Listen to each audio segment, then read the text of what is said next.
Hello and welcome to the Indo GAA Podcast. Delighted to be back again and delighted to be joined again by Mullane in the van. John, what's the story? Long time no chat. Yeah, it's been a while. A lot has happened since we were last on.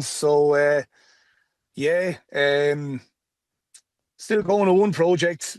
The other project down at Wexford came to an end after 3 years. Uh, Disappointing. We fell up short this year in the quarter final, being comprehensively by Monaghan. And Monaghan were beaten in the next round then by Davidstown. But yeah, I was kind of saddened in that way that I kind of, said me goodbyes to the boys down at Cushintown, and that, I couldn't get them over the line, couldn't win a trophy. Would love them to win a trophy with them down there because cracking bunch of lads. But yeah, enjoyed my time down there. And now we have the Camogie the weekend. And how did you fare yourself, Michael? Did you? Oh, beaten in a semi-final, last minute goal. Stop, will you? Still raw now. Yeah, and as you see the other games going on, like the final going on that you potentially could have been playing in, the wound is kind of opened again. You know yourself, it's not simple. Yeah. Not simple. We'll get back to your other project in a minute with the Camogie, John, but just wanted to chat to you. The magic of, being on a provincial run. You went on what, 2 provincial runs? Three. I only had the good fortune of going on 1, but it's something else, isn't it? Because when you're driving through, particularly when you're driving through your own county and you see, even when I see Kilcormac now and you see the flags and that, it's like, of course you're wishing them well, of course you are, but you're like, Jesus, I'd love to be there. And you remember when you were there, and it just brings back good memories, but it makes you feel bad as well. You'd love your club still to be going. Just talk to me about your own memories there, even when Derek won your first one and the runs he went on. It's a magical kind of time, isn't it? Totally shortens the winter. Everyone's bouncing around the place. There's smiles on faces everywhere. Yeah, well, you use one word there now, magical. That's a lovely way to describe it. Actually, Derek was our third one Okay. in 2012. We won our first one in 2008. And I think it was on this podcast before. We weren't expected to win it that year. And we just got on our run in 2008. And I suppose even at the start of the year, look, we had a group of young lads coming. But you know yourself, you can have a group of young lads, but winning your first one is always the hardest one to win and to get over the line and to get that monkey off the back. And look, we got the monkey off the back in 2008. And even going back then, we were probably fourth, fifth favourites to win the championship in Waterford that year. And we won it, and then we celebrated hard for best part of half the week up to Wednesday. And then we had a quick turnaround. We had to go down to Cork Sarsfields then the following Sunday, and the odds were really stacked against. I think we were probably 5-1 to go down and win down in to go down and beat Cork Sarsfields down in Parky Queeve. And we overcame them by 2 points, and then we got to the final against Adair. Now Adair were probably on the road a couple of years. I think they were after winning their second in 3 years. I think they were going for 3 in a row. And I keep reminding Conor Fitzgerald about we only hurled for the last 20 minutes of that match, and I think we didn't register a score even at half time. I think the score was 5 points and no score at half time. Go away. And yeah, and I think it was it 9 points? Was it 7 points to 2? 7 points to 2 with 20 minutes left on the clock, and we managed to kick on in the last 20 minutes, and I think we registered 1-8 in those last 20 minutes. I think we won it. Was it 110 to 11 points or something like that against Adair? And then we went on to the All-Ireland series, had a cracking game against Cushintown, went to extra time. It was the first time we witnessed coming up against Neil McManus. Neil McManus was only 20 at the time, and even the battle he had with Kevin Moore that day was, Jesus. It was Parnell, no? Parnell, Park. It was a colossal battle. But you just touched on it there. Like, there's something special about this time of year. Going into November, other clubs, as you just mentioned there, have their hurleys away. they're probably going out on nights out, would love to be training, would love to be going training on a Tuesday and Thursday night, would love to be going on the run that you're going on.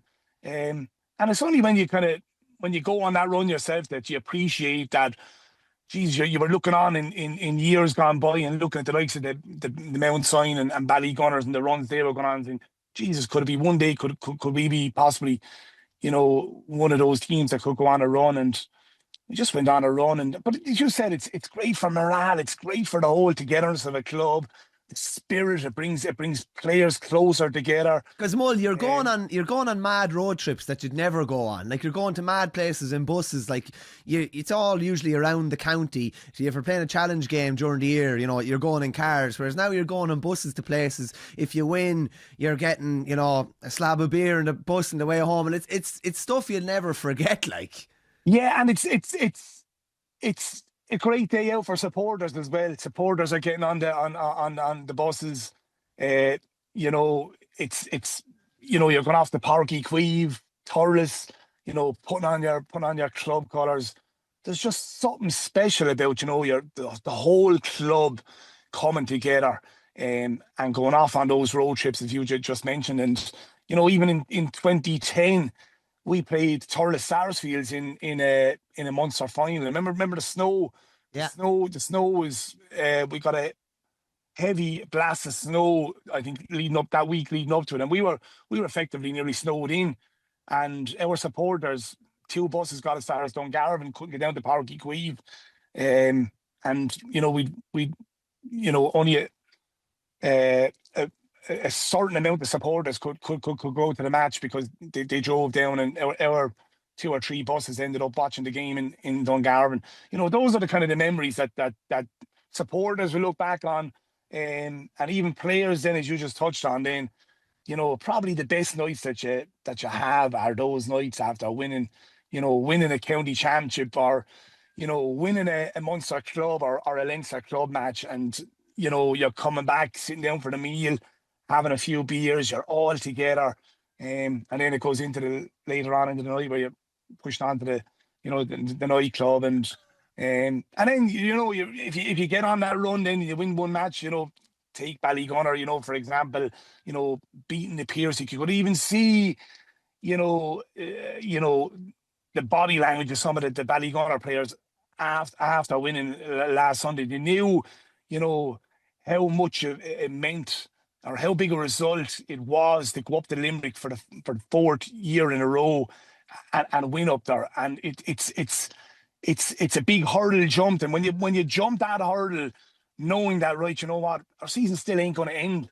You can buy another week, you can buy another 2 weeks, and you're going back training Tuesday night into Thursday night, and you have the committee members then, they're making the sandwiches, making the cups of tea, and the lights are on. It's just, as you just touched on, it is just magical. It is magical, 2 questions, and sorry I haven't teed you up for these. What's your best Monday club memory, and what was your party piece song after winning? Oh, Jesus. Our best Monday club winning was after beating Abbeyside in the first county final in 2008.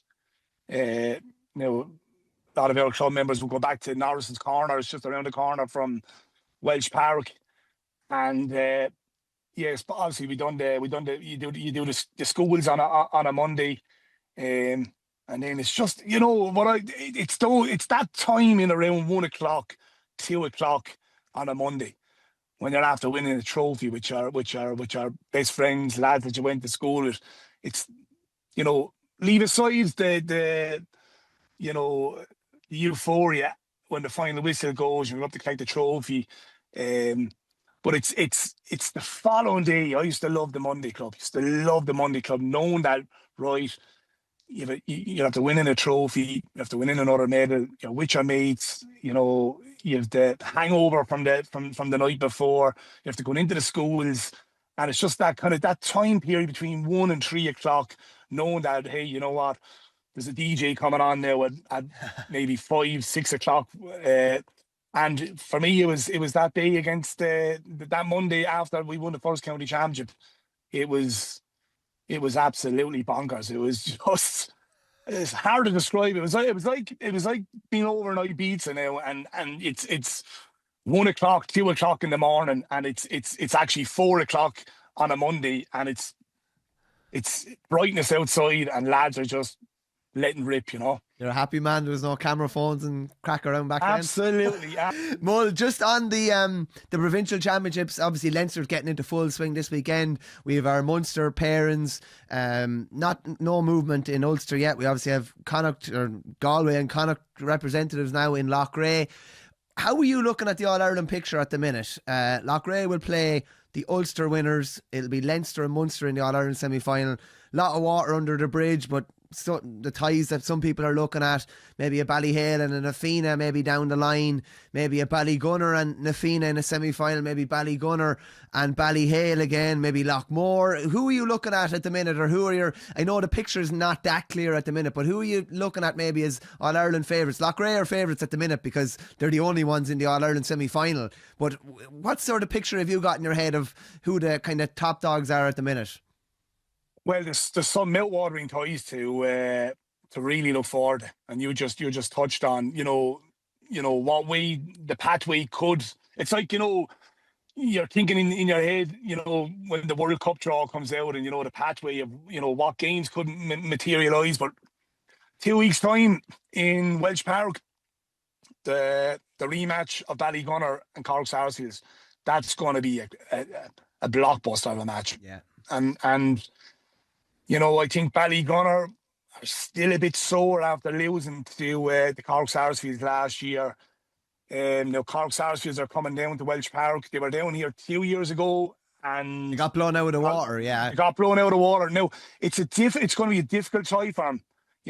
Beating Ballygunner in Thurles or down in Páirc Uí Chaoimh, that's going to be a tough assignment for Cork Sarsfields. And you'd imagine Ballygunner, that was a bit of an arm wrestle the other day now, but it was a great game to have under your belt.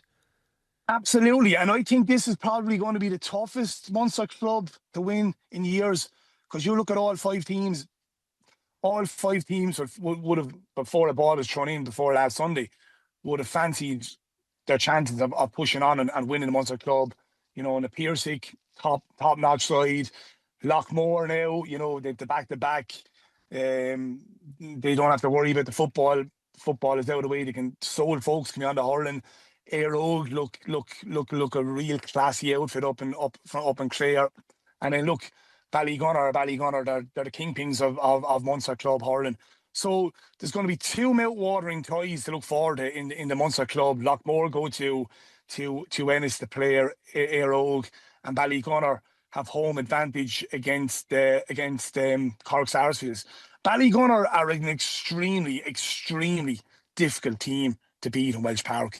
The dimensions, whatever way the dimensions are in Welsh Park, they make it tighter and tighter and tighter. And even the way they set up the structure of their team, they're very hard to break down in Welsh Park. So the gaps that Cork Sarsfields found up in Thurles last year, they might find it a tad more difficult to find those gaps in Welsh Park. And look, if you were to ask me right now, who would I favour in those two matches, I would slightly lean towards Ballygunner to beat Cork Sarsfields and Loughmore to overcome Aerogue. And again, if that was to materialise with Loughmore and Ballygunner, there's a little bit of history there with Loughmore and Ballygunner. Remember with the sendings off down in Flower Field, and Loughmore will probably feel last year that that they underperformed when they came to Welsh Park. And again, look, if that was to materialise, look, if it was Aerogue and possibly Ballygunner, look, we don't know, venue wise as well where the Munster club final could be, whether it be in Thurles or whether it be in Páirc Uí Chaoimh. That could have a big bearing on where the Munster club title could go. I do like the look of Loughrea. I really do like the look of Loughrea. I think that was some goal by Darren Shaughnessy to win it, wasn't it? Deadly. Wow. Just even the technique, even he got a fair few slaps on his elbow on the way in too. he did indeed. But yeah, look, they've the back-to-back now. They're extremely unlucky against Nafina last year. So they will see it as a super opportunity of pushing on and getting to an All-Ireland final. Yeah, and you'd imagine that Slaughtneil will probably be strong favourites to come out of Ulster, Michael. With Cushendall gone out of the mix. But again, look, St. John's might see it as a great opportunity. First time winners since the 70s and 75, was it? Or yeah, and it was 70? definitely over 40 years, or 50. Yeah, I think, or 73, because I've been good friends of Brian McFall, and they really enjoyed that one, winning that one. But then again, look, you don't know. Portaferry were extremely unlucky last year, so they'll be in the mix as well. So yeah, for me, look, you will be thinking maybe possibly Slaughtneil, Loughrea, and then look from the Leinster side of it, as you just touched on.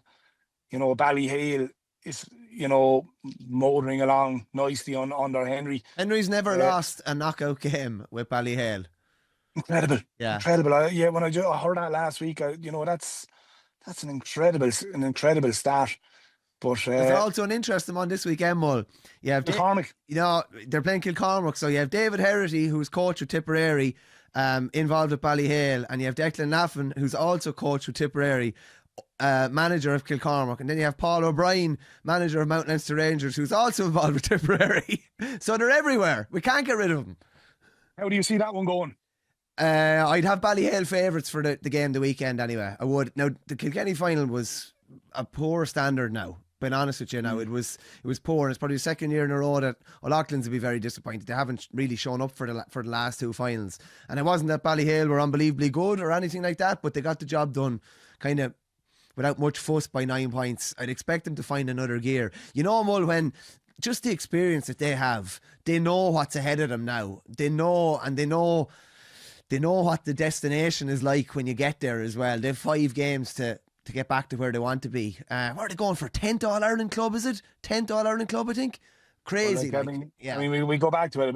TJ was 12th county medal. Yeah. 12th county medal. What is he going on? 38 years of age. Wow. For me, I think he's the greatest.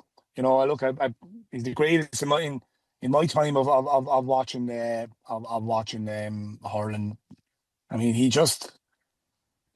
keep going and going, and to keep performing, and he still looks like he's enjoying it, has that appetite, and I think with maybe Hoggy gone out of the equation now, I think that maybe after giving him a little purpose now to say he definitely wasn't. Once that news came out, he definitely wasn't going anywhere anyway. To push on, and even the other one is in the Feeney go down to Wexford Park to play tomorrow. Yeah. Like that's. Did you see that image, Mull? I don't know if it was someone from Nafina or not, but there was an image going out on social media at half time of the Wexford County final of a fella with like a trundle wheel going around measuring the dimensions in Wexford Park. Now, I don't know, but people were putting 2 and 2 together that it was a Nafina fella or whatever, because they obviously played him in Parnell last year, but they're definitely doing their due diligence anyway and getting their research done. But he didn't go unnoticed, whoever he was. Yeah, well, look, even go back to that game last year. The Martins gave Nafina enough. I think was it a point or two within couple of points, yeah. And Wexford Park Sunday conditions down there could be a windy day, could be a game of 2 hours. So yeah, there'll be nothing to be spared in that match either the weekend, and I could see that being a tight encounter as well. In 1 or 2 words, if I given you 50 quid and your life depended on it to back the All-Ireland club winners from here, who would you be backing?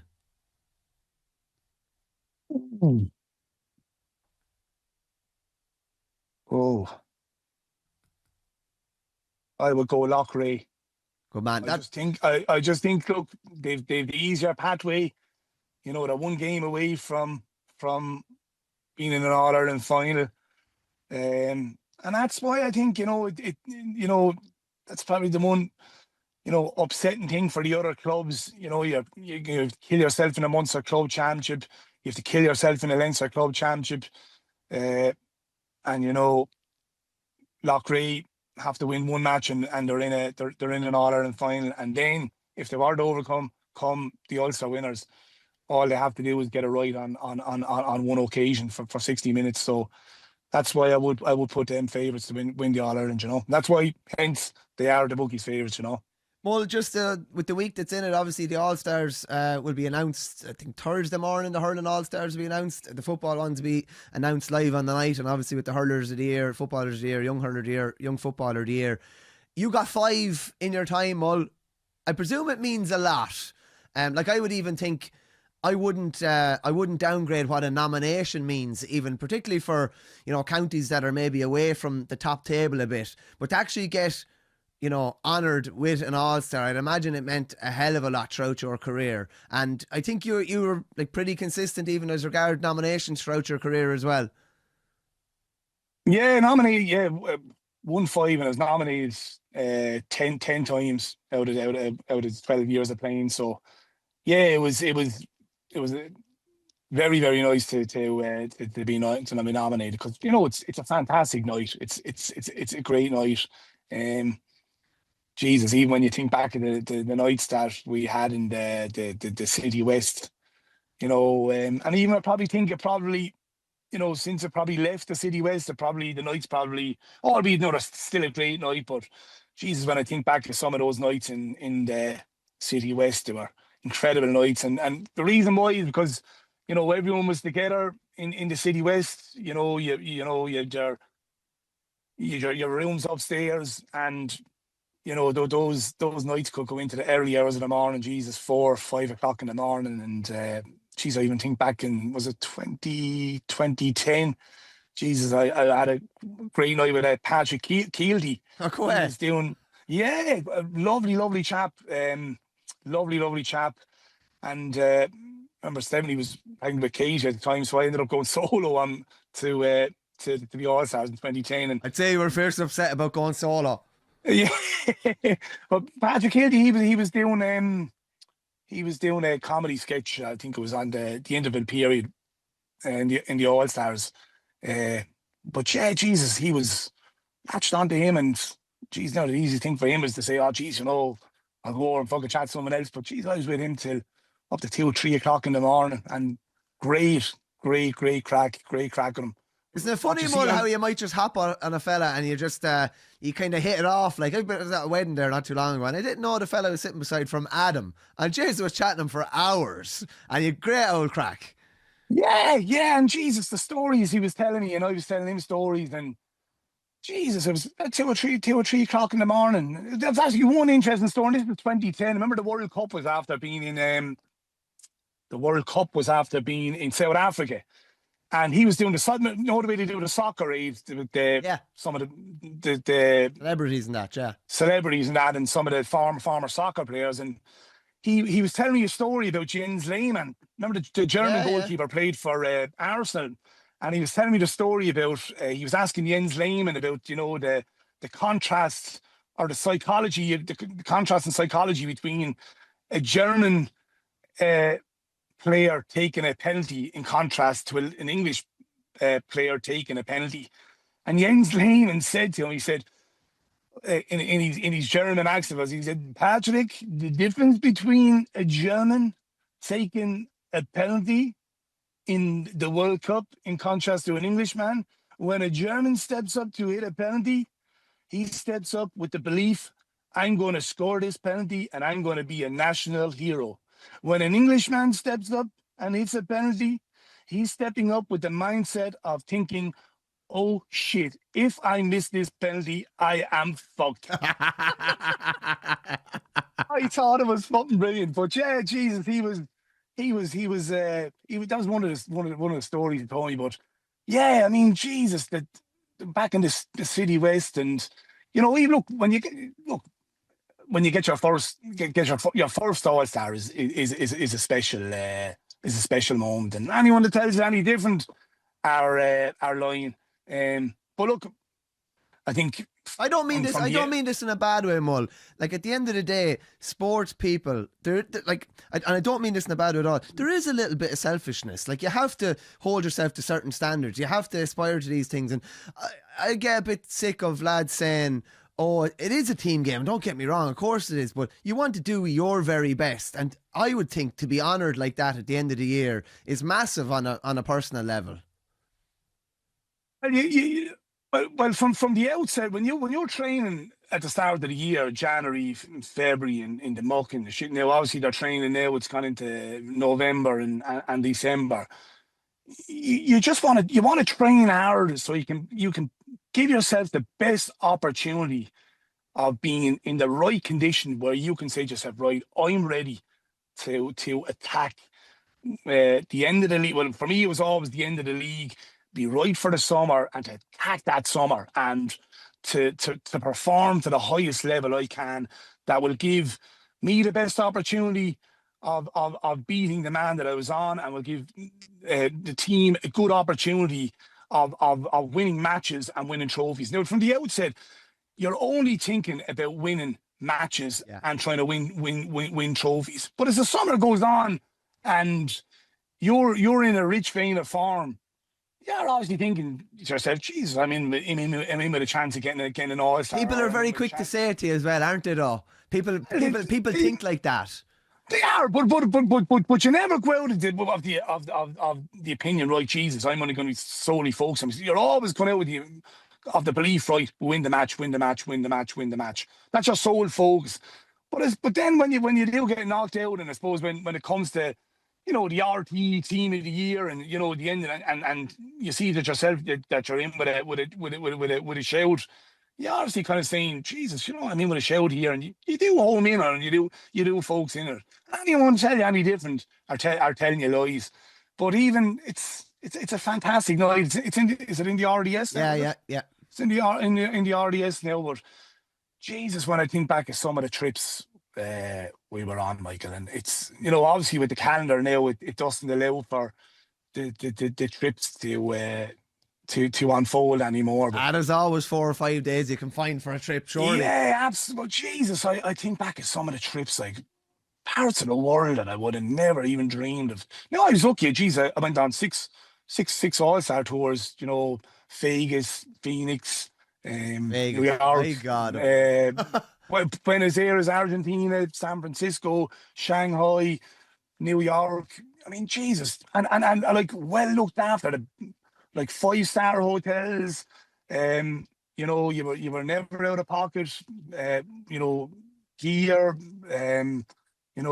food, you name it, and then you're going over to the Irish communities over in these places, and what they do for you is just unbelievable. And believe it or not, some of the journalists, like when I look back with the times that we had on those trips, like some of the best nights I had were with some of the journalists. The journalists were, because you're kind of, as the years go on, you're kind of going, Jesus, he's writing this and he's writing that. But like the journalists, for me, actually made those trips as well. Because the crack that they used to have, really kind of made the trip as well. And, the kind of a more of a bond grew with the journalists and the players. And look, you even see now today where players aren't open to doing any interviews.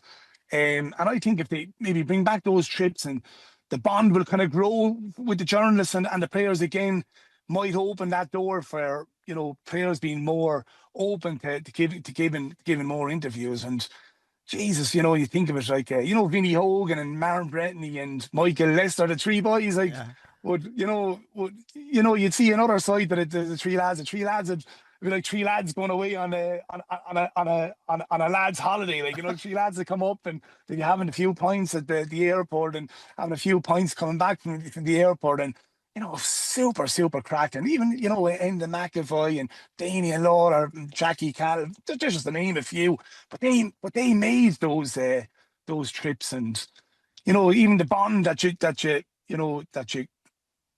grow with the other players off other teams, where you're saying, Jesus, where there might be a bit of tension during the summer, and you kind of go, Jesus, isn't he a lovely fella? There's actually one funny story. We were going, Chavis Patrick, what a character.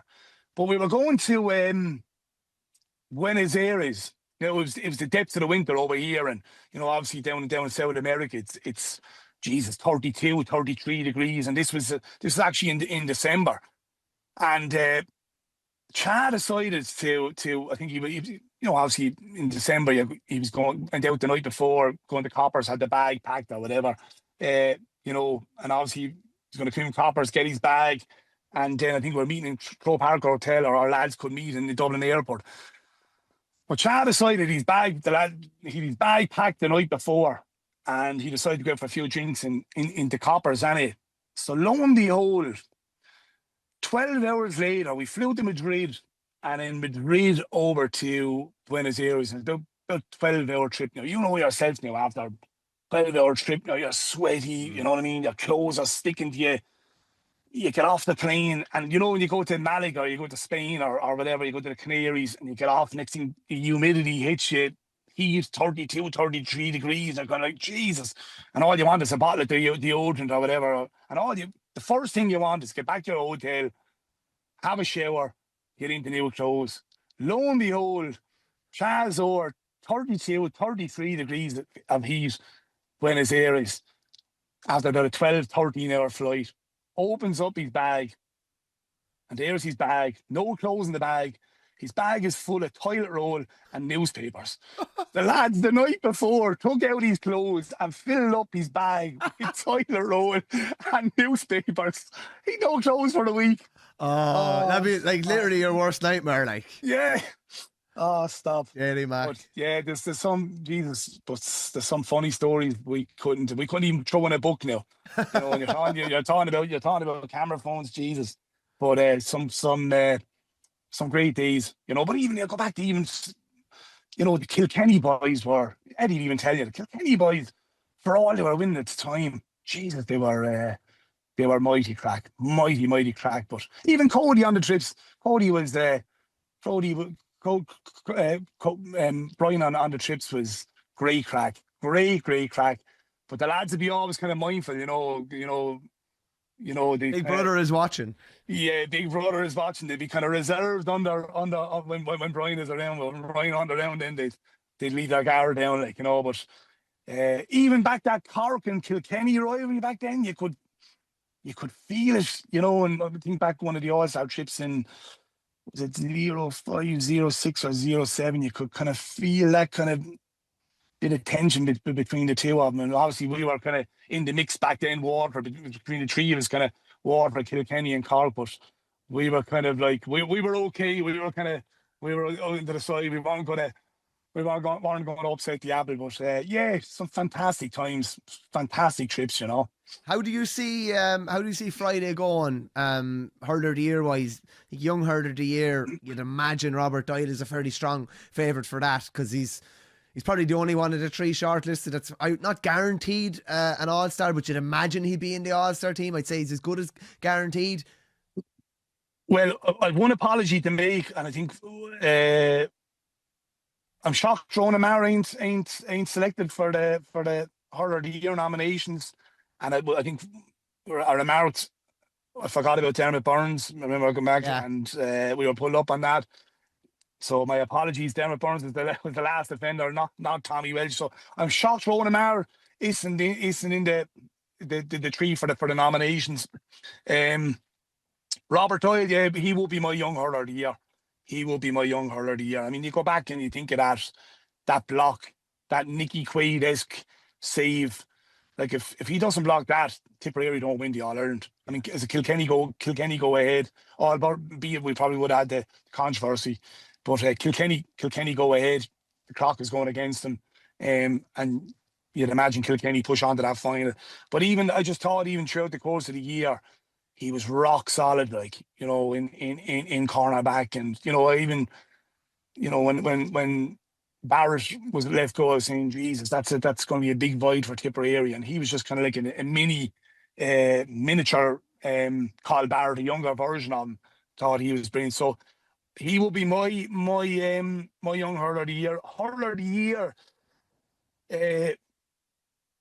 Hayes. Now it'll be very interesting what way the vote will go. They have that change so that the fact that there's two Tipperary lads that Yes. it won't affect the other one. It doesn't affect the other one like it used to. I'll put it to you that way. Like we'd say when Ozzy got it in 16, and I think he went up against Paddy Maher and Jamie Callan, and they kind of split the vote a bit, and I'd say Ozzy profited a bit on the back of that as well, and he could have won it anyway. But it's kind of it's leveraged a bit better now, shall we say? Well, you'd imagine then, I suppose Hayes was the front runner, and the fact that look, they underperformed in the final. It's a toss of a coin. I would really have it as a toss of a coin between John McGrath and Jake Morris. To put me on the spot, I can't get that goal out of my head. That goal in the All-Ireland final out of my head. I mean, to put himself, to even throw himself at that ball. I mean, he could have done serious damage to himself, John McGrath, and the connection he got. That goal alone, I think might win it for John McGrath. So I go with John McGrath. Obviously, my team of the year. What I had, I think Rhys Shelley's going to get the goal. Robert Doyle, Hugh Lawler, Sean O'Donoghue, Owen Connolly, Ronan Maher. I think wing back is going to be very, very interesting. I think it's 1 from 2 from either Conor Burke or Cian O'Sullivan. So if Conor Burke doesn't get in, if Cian O'Sullivan gets it up wing forward, I think one Dublin player is going to get it. If Cian O'Sullivan gets it up wing forward, that could open the door even for someone like Mark Fitzgerald. Waterford, I thought he was exceptional this year. So I think it's 1 from 2 from that. If Conor Burke gets in the backs, wing back, you'd imagine then it could be 1 from possibly Stephen Bennett, Lee Chin, Jason Ford for one position. I'm thinking Dara Fitzgibbon will get midfield. Cathal Mannion is going to get it. He was exceptional. The performance alone against Wexford, 1 goal with that is going to get it in All-Star. He'll be certainly. Jake Morris is certainly. Andrew Arms is certainly. Mossy Keown, player of the league, and he followed on that form into the championship. He was unbelievable. Brian Hayes will get full forward, and then John McGrath. So I'm thinking it's going to be 2 from a possible 2 places from 5. Conor Burke, Cian O'Sullivan, Stephen Bennett could come into the mix. He had a very, very good year at Waterford. Mark Fitzgerald, Lee Chin, and Jason Ford. Sorry, 2 from 6. Yeah. I'm thinking the last 2 spots will go down there. Okay, we'll follow that with bated breath. That'll be announced on Thursday morning. Just a couple of quick little bits, Mull.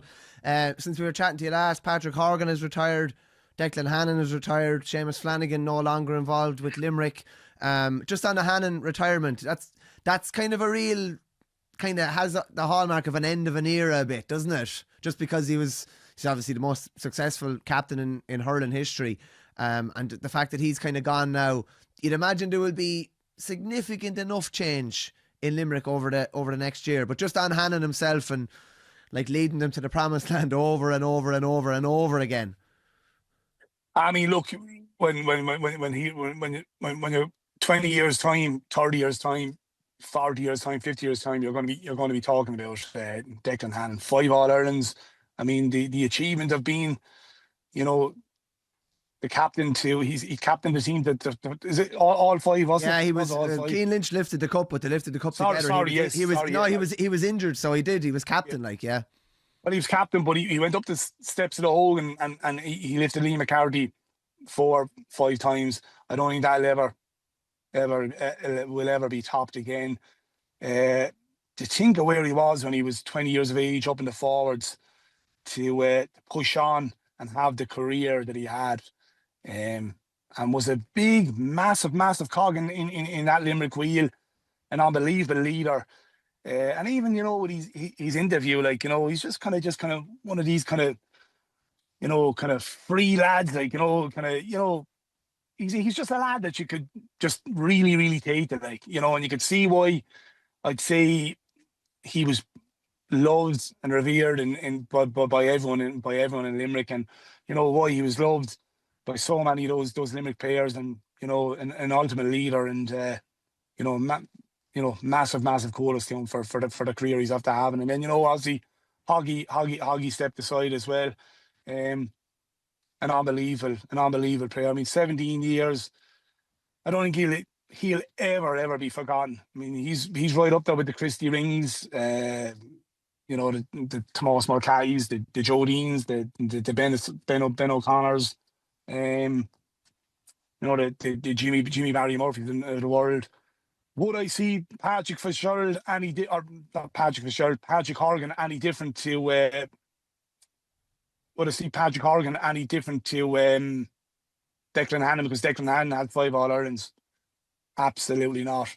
I think both these players, have been exceptional players, and they will be 2 players, as I touched on with Declan Hannon. Hoggy will be talked in the same breath as Declan Hannon in 40, 50 years' time, generational players. It's going to be very, very interesting how they kind of, adapt to the next stage of their life away from hurling. When you have to be involved for so long, Hoggy was 17 years, Declan Hannon, what, 14, 15? From an outsider looking in, I'd have a feeling that Hannon would take it maybe potentially a bit more in his stride. I would agree with you. I would agree with you, because I think he said in his interview he's living in Dublin, so I think the commute, most certainly won't miss is the commute up and down to Limerick from Dublin.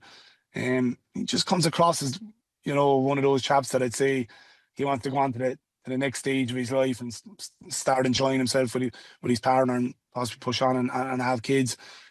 Hoggy, on the other hand, and I suppose the fact as well, it's probably an awful lot easier to step away when you're after, when you have that golden medal in your back pocket, and you have a couple of golden medals. Hoggy might find the first year a bit difficult, and I'm only trying to go off myself. When I first stepped away, you were like a lunatic, Mull, in 13 when you played Kilkenny in Semple Stadium. Do you remember that? Of course you do. Yeah. That was your first year out. I didn't mind the kind of the January, the February, kind of March, where it's freezing cold. Your Champions League could be on the box, and you're nice and cozy at home. But when you hit April, May, and where I found actually difficult as well, was going back to my club. And probably people in Ballyhale were probably saying, Jesus, this is not Waterford. Like, you're going from having everything nearly handed up to you. You have physio, you have masseurs, you have your food after, you have your training gear, you have your boots. You were landing into club training. Lads, where's me dinner? you know what I mean? So that can take a bit of getting used to. And talking to the secretary, and you're like, I'm struggling for a pair of boots there, and he's looking back at you. But instead of having even 30 lads or 32 lads, and you have a A versus B match and training, you're going back, and some nights there might be 14, 15 lads training, and the standard takes a little bit of a drop and mightn't be to your liking. So that's where I could see Hoggy might finding it a small bit difficult. It's different going back to your club after the summer. All right, everybody's going back to their club after the summer, but when you have to be in this bubble for, in their case, 16, 17 years, and you're going back to the club in January, February, March, and you're kind of scratching your head saying, Jesus, that's where it kind of hit you harder, saying, Jesus, you know what, I could be in Parky Queeve, or I could be in Parky Ring, and you're thinking of that. So that's where it could be a small bit difficult for Hoggy, and even maybe Tomas Mull, the Glen Rovers manager, where they might have. And look, hurling is probably is everything that it strikes me as the hurling is everything to Hoggy. Eats, sleeps, and breathes it. And it's interesting he said that. He'd like to go down the coaching route, and that's a good second to not playing. So that might kind of be a good avenue for him to go down, maybe get involved with a minor team or an under-20 team, and then play your bit of club hurling on the side, because he'll be pushing on the 38 as well. So yeah, Flanagan is a very, very interesting one. I mean, look what he's after achieving. With Limerick, that's a bit of a head scratcher as well to think of it, like, leaving go of a player like that. For what he's after giving Limerick, is he still 27, 28 years, yeah. 28 years of age? Probably only still coming into his prime. Now, whether they'll probably leave him off and still leave the door open. We've seen that with Galan. Was it when the year he came back and he got Hurler the year, where Galan wasn't on the panel, and that might be the avenue the Limerick management are going down, thinking, right, we won't leave him we won't have him in the panel right now, but we'll leave the door open for him to come back in. Just a quick one, Mull. Last one. De La Salle are in the Munster Camogie semi-final, obviously, this weekend. You're getting a great buzz off that. You've been involved with them for a good while, and you're getting better and better every year as well. I'm sure you have lofty expectations of what you'd like to achieve over the next couple of years. Yeah, look, it's a project I've been involved in now. This is me 5th year. I was with Conor O'Toole, who's the manager, very, very good manager. And Mark Douglas has come in this year, and he's kept the standards very, very high. Very, very good management team he's had to surround himself with, and really, really enjoying it. I absolutely love it. And look, you'll see it, when your girl gets older. It's very, very enjoyable. I can only speak for myself. Being involved with a girls team or a ladies team, and it's the best thing you'll ever do for any chap would be thinking to get involved with a ladies team or a girls underage team. I mean, seeing firsthand, it's actually a privilege to be training. We rotate the training with the selectors, but it's an absolute privilege to be training, some of the best camogie players in Ireland that we have in our squad. And what some of these girls or some of these ladies put into it. And I've gone on the record in saying this, Michael. They would actually put some of them to shame in what they give. And yeah, it's great. We're after winning our third title now in 4 years now. We've Thurles Sarsfields are coming down to us Saturday. So look, the 2 previous years we were in Munster Club, we came up short, got beaten by Drum and Inch after extra time on both occasions. So just hoping we might have, the bit of experience behind us that might stand with us, but we've no doubt we're going to be coming up against a really good Thurles team. And yeah, and look, it's a really good competition. St. Finbarrs of Cork, they're playing Newcastle West in the other semi-final, and Galway Sarsfields, they were beaten by Attenroy. I think that Galway Sarsfields going for 4 or 5 in a row. So and again, look, you look at the Leinster club. Then you've Ellard. We played Ellard in a couple of challenge games. The old dog for the old road. They're going to be coming up against probably who I would probably believe will be favourites right now to probably push on and win the All-Ireland Camogie Club. If the bigger team, we pick Loughrea, probably Dixper, probably the team to beat. And then up north, look, Lougheed are serious there, but they play Clonduff. But yeah, really, really, really enjoying it. And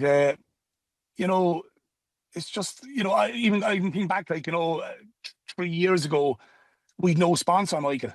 And I got the number of Pat McDonough in Supermax, and we weren't after even winning we weren't even after winning a county championship. And I have to give him a mention because, Pat McDonough, they're the type of people that,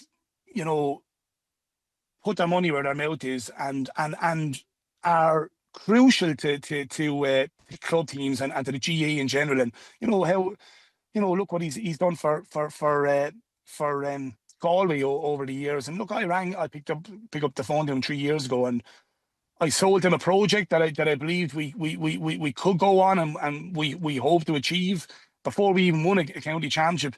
And to be fair to Pat McDonough, you know, the easiest thing for him, you know, if you're a businessman and that, and I'm sure now he has every club selling him a dream or selling him a project. You know, the easiest thing to him is say, look, Jesus, John, I'm not interested in that. You know, we're involved in such and such things. But he didn't. He actually said, no, you know what? I like what you're telling me, and you know, we're willing to come on board you. And now, obviously, you have to.